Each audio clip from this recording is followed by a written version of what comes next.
Shri Advaita Gadadhara Srivasadi Gaura Bhakta Vrinda.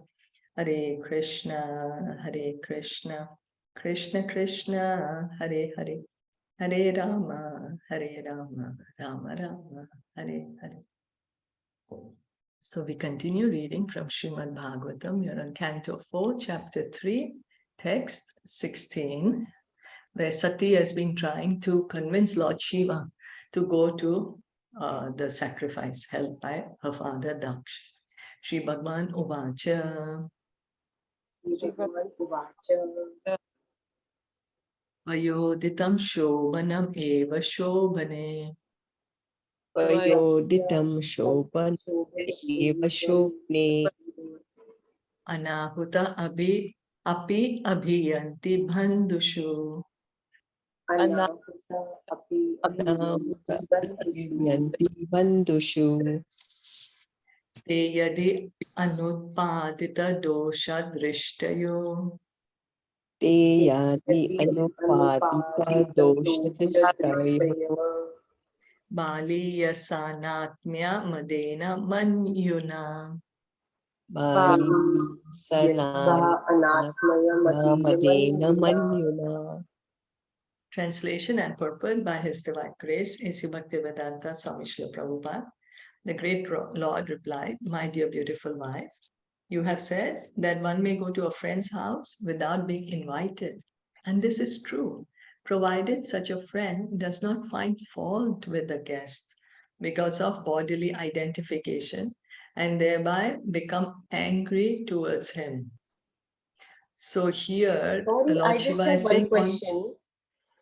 They are saying that Lord Shiva said, and then why are they writing Sri Bhagwan Vacha?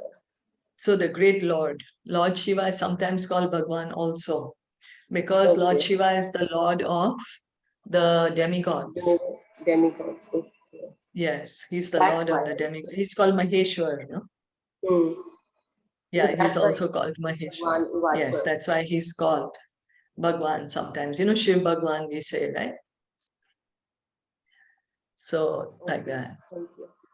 So he's sometimes referred to as Bhagwan also. So then here Lord Shiva could foresee that as soon as Sati reached her father's house, her father Daksh, being too puffed up because of bodily identification, would be angry at her presence. And although she was innocent and faultless, he would be mercilessly angry towards her. So Lord Shiva, he's already saying that he's telling Sati, okay, you said one can go to a friend's house without invitation, but you should not go to a friend's house without invitation. One who is always finding faults in you. Because if you go, then such a friend, if you go to their house, they're going to get angry. So Lord Shiva was saying, he's already saying that if Sati goes, Daksh is going to get angry at her, although there's no fault on Sati's part. Lord Shiva warned that since her father was too puffed up by his material possessions, he would be angry and this would be intolerable for her. Therefore, it was better that she not go. This fact was already experienced by Lord Shiva because although Lord Shiva was faultless, Daksh had cursed him in so many harsh words. So Lord Shiva already experienced it at the sacrifice. Wherefore, no reason Daksh was finding fault with Lord Shiva. So to protect Sati, he's telling her, you don't go there, your father will get angry at you. He's already experienced it, so he wants to save her from this intolerable situation. Vidya tapo vita vapur vayakule. Vidya tapo vita vapur vayakule. Satam gune satvir asatam tarahe. Satam gune satvir asatam Smritav hatayam vritamana durdrishaha. Mrito hatayam manadusha. Tabdhana pashyanti hi dhama bhuyasa. Saptana pashyanti hi dhama bhusha.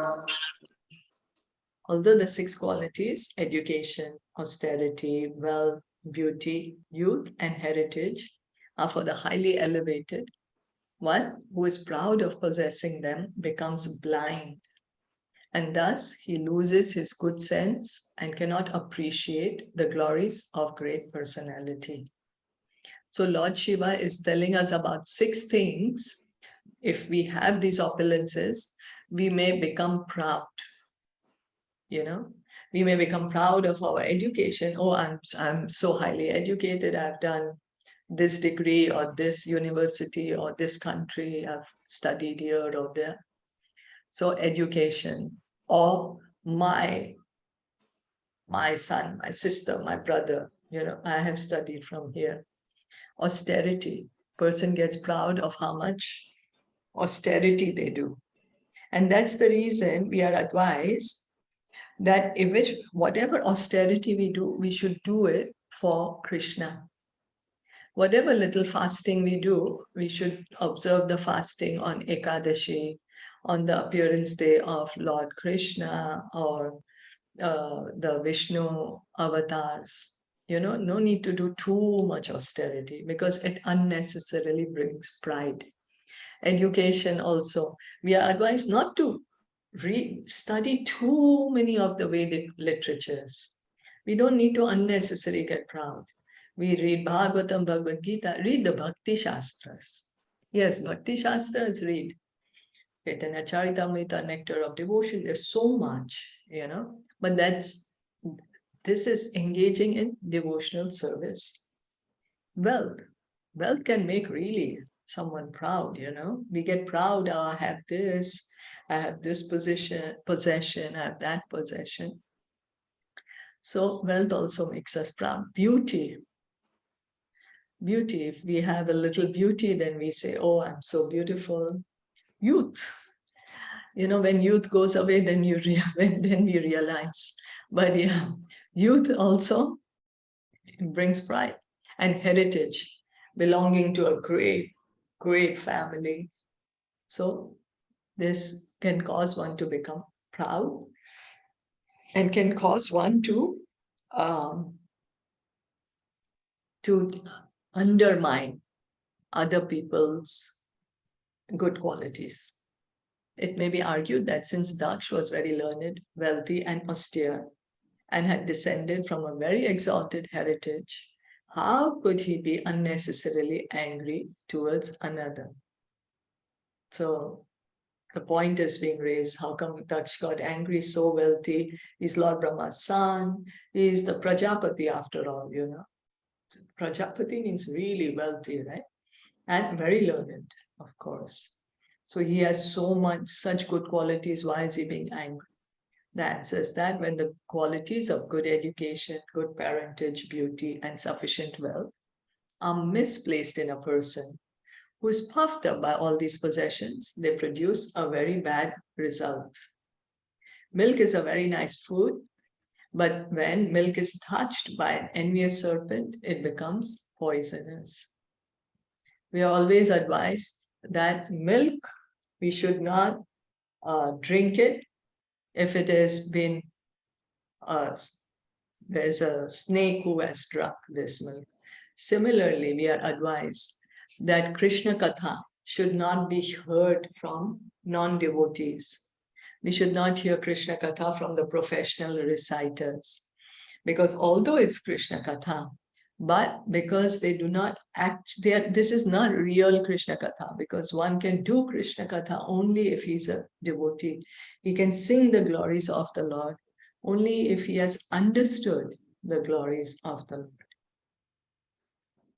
So similarly, material assets such as education, wealth, beauty, and good parentage are undoubtedly nice. But when they decorate persons of a malicious nature, then they act adversely.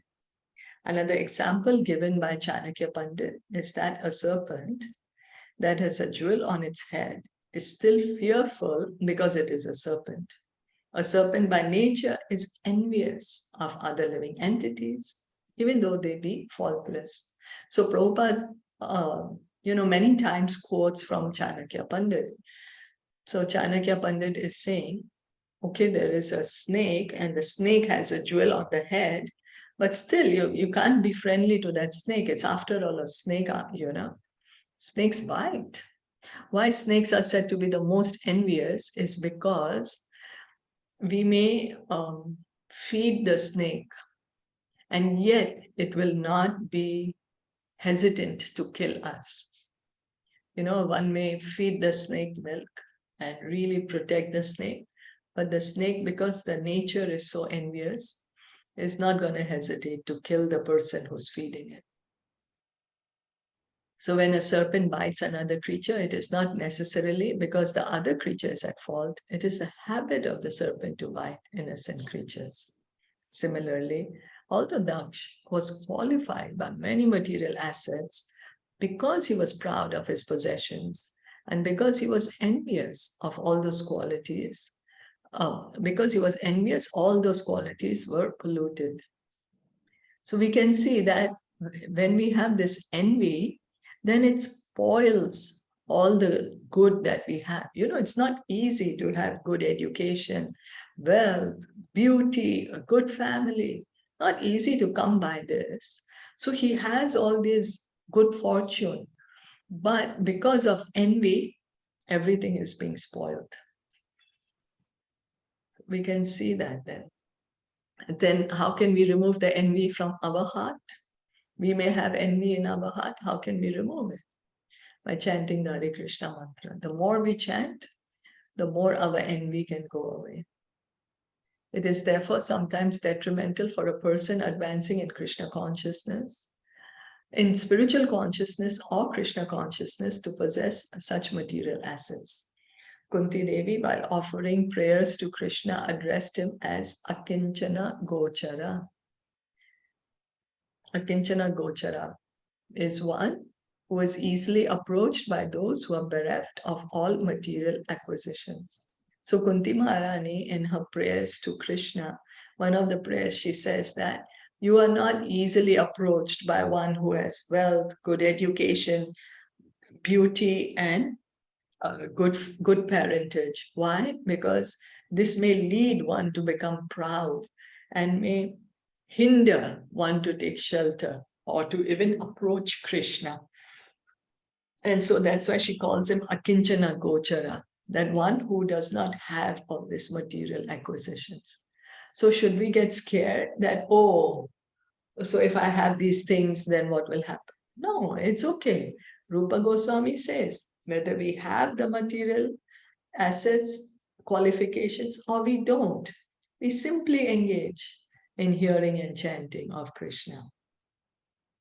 Material exhaustion is an advantage for advancement in Krishna consciousness. Although, if one is conscious of his eternal relationship with the Supreme Personality of Godhead, one can utilize one's material assets, such as great learning and beauty, and exalted ancestry for the service of the Lord. Then such assets become glorious.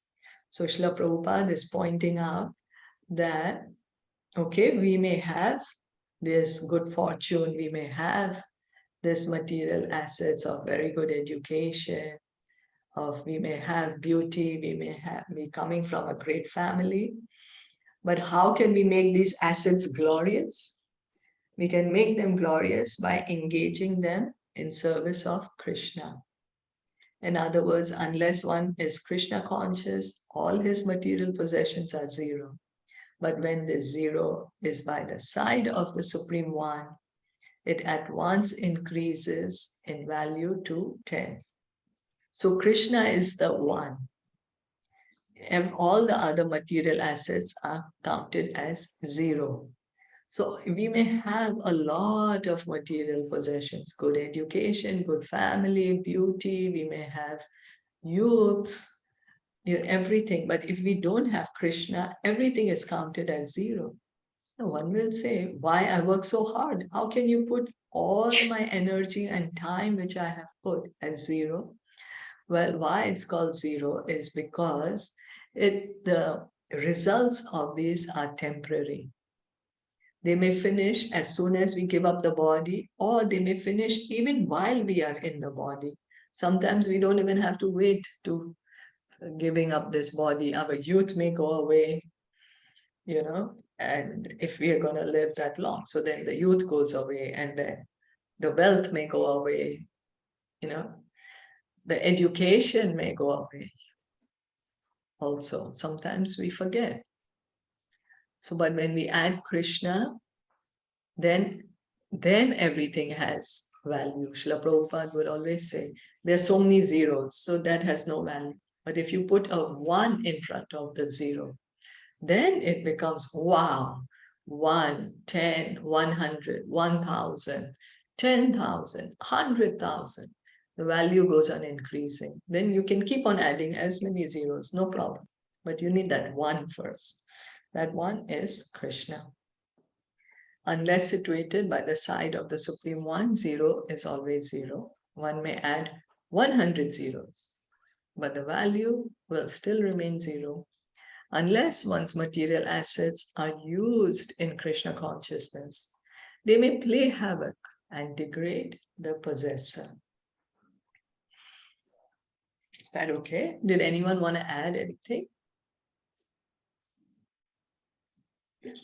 We can see in the life of Hiranyakashipu, he had the greatest wealth. He was ruling the demigods also. He would move his eyebrows and the demigods would get scared. So his kingdom was everywhere. The entire universe was his kingdom. Means he was so wealthy. And then he was coming from, he was Kashyap Muni's son, after all, Diti and Kashyap. So a great parentage also. He had these assets, but he did not have Krishna. So we can see how it led to his destruction.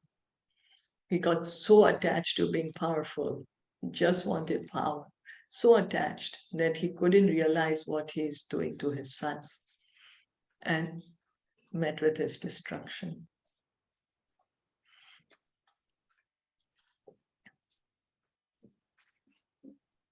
Does anyone else want to add anything? Hare Krishna. Actually, just one doubt. Like you said, never listen Bhagavad Katha by professional reciters. But still, the reciter is doing Bhagavad Katha. So slowly, maybe he will attach to Krishna or the God. So he will be purified. So is it okay to say like that, like never listen to the unprofessional reciter? Is it okay? You see, what the professional thank you. The professional reciters, many of them don't know that Krishna is God. So they misinterpret and mispresent Krishna as just some ordinary living entity. So it is dangerous for them and for us to hear such things. Because this human life is very short. In this life, we are given the chance to get out of this material world. But if we engage this life in hearing something which is not true, and then how will we get out of the material world then? How can we revive our love of Krishna? So that's why. Yeah, I agree with that also. We have to try to identify which is, the right, it's coming from where? Yes. The source, Yes, we have to be careful. Careful, We have to, we have, and so how will we be able to identify? Only when we are understanding. Understanding when Only we when read also. Yeah. Yes. Then we will be able to identify, oh, is this person saying the truth? Is this person saying, yes, Krishna is God? And can he connect me to Krishna? Can he bring me to Krishna? Can he engage me in Krishna's service? So that's why we need to hear first. Is that okay, Ratna? Thank you, Yes, Sneha. okay. we need to observe the person who is reciting, right? Like how he is Hear. explaining. Hear. Yes, we need to hear. Yeah. So, Okay. so if someone is, you know, if what does professional mean? That they're not coming from the parampara. They are not studied the Bhagavad Gita. It's like this, I'll tell you. Now, you have a sickness. You have a disease. So you want to go to the specialist to cure your disease, right? Isn't it? You will find a good doctor Yeah. to cure the disease. But if you say, it's okay, I heard on the internet, this one is not a professional doctor. He never got a medical certificate. He never studied under a doctor, but he's talking something about the body. He's talking something. Let me see if he can give me some treatment. Would we do that? Mm. Do we do that? Yes. Like we have like a serious disease now. So do we choose the best doctor that to go to, or do we say, there is this person, I don't know what qualification he has, but he seems to be knowing something. Let me go check it out. What would you The do? best one. The best one will do. Will select. Exactly, right? Exactly. So then we should understand that we are the spirit souls. We are not the body. So we need to go to the person, the devotee who can actually cure us of this material disease. And those are the pure devotees. They can cure us of the material disease. They can understand what is the true position of the spirit soul. So we should go to the pure devotees and hear from them. Yes. Okay. Okay. Yes. Thank you. Thank you. Thank you so much. Hare Krishna. Hare Krishna, Srimad Bhagavatam ki jai, Shilpa Prabhupada ki jai, Gaur Bhakta Vrinda ki jai. Hare Krishna.